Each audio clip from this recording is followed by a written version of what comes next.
পাক রমজানের দাম এত পরিমাণ বাড়াইছে রে মানুষ, কত দামি যেন রমজান। 11 মাসের চাইতে আল্লাহ এত পরিমাণে দামি বানায়া দিলেন। তুমি রমজানে 30টা রোজা রাখবা, 29টা রাখবা। ও আল্লাহর বান্দারা, এই যে রমজানে 30টা রোজা আমি আর আপনি রাখবো, রমজানে তারাবি পড়বো, এরপরে রমজানে সাহরি করবো, এরপরে আমি রমজানের মাঝে সুন্দর করে ইফতার করতে পারবো। এই যে রমজান আমার উপরে আল্লাহ পাক রোজাগুলোরে ফরজ বানায়া দিলেন। আল্লাহ যে রোজা দিলেন, ধুইরাই তো আল্লাহ উম্মতের মাঝে রোজা দেয় নাই, ধৈরাই তো আল্লাহ এই 30টা রোজা দুনিয়ার উম্মতের দেয় নাই, আমার মদিনাওয়ালা নবীর উম্মতের দেয় নাই, মানে আমাগরে দেয় নাই, ধৈরাই ফরজ বানায় নাই। আল্লাহ পাকের কৌশলের সাথে তুমি বেড়ে উঠবা না। ফেরাউনও তো পারে নাই, নমরুদও তো পারে নাই। ওই রবের কৌশল, বান্দা ধৈরাই 30টা রোজা রাখতে পারবে না। আল্লাহ পাক 4টা ধাপে এই রমজানের রোজাটারে বান্দার উপরে ফরজ বানায়া দিলেন। রমজানের রোজা তো রাখলেন, তবে কেমনে রমজানের রোজা ফরজ হয়ে গেল এই ব্যাপারে অনেক বান্দার ধারণা নাই। আল্লাহ পাক এই যে রমজানের রোজাটাকে ফরজ বানালেন, 4টা ধাপে বানায়া দিলেন। প্রথম নাম্বার ধাপে আল্লাহ পাক রহমাতুল লিল আলামিনের মাধ্যমে বান্দাগুলোরে অভ্যাস করাইলেন। যেমন নবীজি যেই সময়ে রমজানের রোজাটা ফরজ হয় নাই, মক্কায় থাকতে রহমাতুল লিল আলামিন নবী আমার মাসের মাঝে 13, 14, 15 এই 3টা রোজা নবী প্রতি মাসে রাখতো।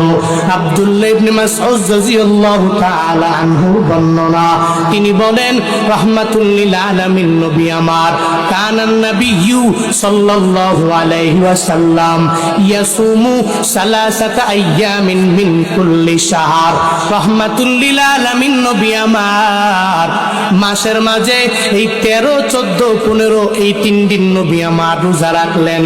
সাহাবায়ে কেরাম নবীরে বলে, ও পয়গম্বর, আপনি 3 দিন রোজা রাখেন, আমরা কি রাখবো কি রাখবো না? নবী বললেন ঐচ্ছিক ব্যাপার। এরপরে সাহাবায়ে কেরাম নবীরে এত পরিমাণে মানে, এত পরিমাণে ইতোয়াত করে, এত পরিমাণে আনুগত্য করে, রহমাতুল লিল আলামিনের দেখে দেখে এরাও মাঝে মাঝে 3টা রোজা রাখলো। মাসের মাঝে 13, 14, 15 এই 3 দিনে রোজা রাখলো।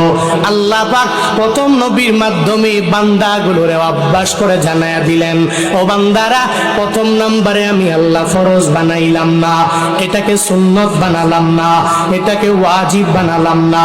প্রথম হালাতে, প্রথম ধাপে আল্লাহ বানায়া দিলেন, বান্দাদের জন্য অভ্যাস করায়া দিলেন। নবীও রাখে, সাহাবায়ে কেরাম দেখা দেখি রাখে। এটা হলো রোজা ফরজ হওয়ার প্রথম ধাপ। ওই সময়ে ফরজ না, শুধু নবীর মাধ্যমে একটা অভ্যাস গঠন করায়া দিল। 2 নাম্বার ধাপে রহমাতুল লিল আলামিন যেদিন মক্কা থেকে মদিনায় চলে যাবে, মক্কার মানুষেরা নবীরে থাকতে দেয় নাই। আল্লাহ পাক আমার নবীকে জানায়া দিলেন, ও পয়গম্বর, এই মক্কায় থাকা যাবে না, নবী মদিনায় চলে যাওয়া লাগবে। নবী হিজরত করে মদিনায় রওনা। মদিনার মধ্যে যাওয়ার পরে রহমাতুল লিল আলামিন দেখে, বুখারীর বর্ণনা, আব্দুল্লাহ ইবনে আব্বাস রাদিয়াল্লাহু তাআলা আনহুর বর্ণনা, লাম্মা কদিমান নবিয়্যু সাল্লাল্লাহু আলাইহি ওয়াসাল্লাম আল মদিনা, নবী যেদিন মক্কা থেকে মদিনার মধ্যে গমন করে নবী চলে গেলেন, মানে হিজরত করে মক্কা থেকে মদিনায় গেলেন। ফাওয়াজাদাল ইয়াহুদা সিয়ামা ইয়াউমা আশুরা, নবী মদিনায় যাওয়ার পরে তাকায়া দেখে মদিনার ইহুদিরা আশুরার দিন, মানে মুহররমের 10 তারিখের একটা রোজা রাখে। রহমাতুল লিল আলামিন এটা দেখে ইহুদিদেরকে জানায়া দিল, ও ইহুদিরা, তোমরা এই দিনটা কি তোমাদের জন্য এত বড় দিন হয়ে গেল? এই দিনে তোমরা রোজা রাখার জন্য ব্যাকুল হয়ে যাও। একটা ইহুদিও এই দিনে তোমরা বেরোজাদার থাকো না, বরং এই দিনে রোজা রাখার জন্য তোমরা অগ্রগামী হয়ে যাও। এই ইহুদিরা, মা হাযাল্লাযী মা হাযাল ইয়াউমুল্লাযী তাসুমুনা, রহমাতুল লিল আলামিন বলেন, মা হাযাল ইয়াউম, এটা এমন কেমন দিন, আল্লাযী ইয়াসুমুনা, তোমরা যে এই দিনের বেলা রোজা রাখলা, কেন রাখো? তখন এরা নবীরে জানায়া দিল, পয়গম্বর, আমরা মুহররমের 10 তারিখে কেন রোজা রাখি জানেননি? কারণ হলো এই দিনটা আমাদের কাছে অনেক পরিমাণে একটা দামি দিন। ফাকালু হাযা ইয়াউমুন আযীম, আমাদের নিকট এই দিনটা বড় দিন, মহান দিন, আমাদের কাছে এই দিনটা বড় দামি। এই দিন হলো মহান দিন। ও মুহাম্মদ, এই দিনের বেলা আনজাল্লাহু মূসা ফীহি ওয়া কওমাহু ওয়া গাররাকা ফিরআউনা ওয়া কওমাহু। আল্লাহ পাক আমরা যারা নেতা মানি হযরতে মূসা আলাইহিস সালাম এবং তার কওমের ওই ফেরাউনের এত পরিমাণ জুলুম থেকে আল্লাহ বাঁচায়া দিল। আল্লাহ পাক এই দিনের বেলা হযরতে মূসা নবী আর কওমের বাঁচায়া দিল, মানে বনি ইসরাইলরে বাঁচায়া দিল। ওই দিনের বেলা ওয়া গাররাকা ফিরআউনা ওয়া কওমাহু, ফেরাউন তার কওমকে ওই নীল নদের মধ্যে আল্লাহ ডুবায়া ডুবায়া মারলো, যার কারণে ফাসামাহু মূসা শুকরান।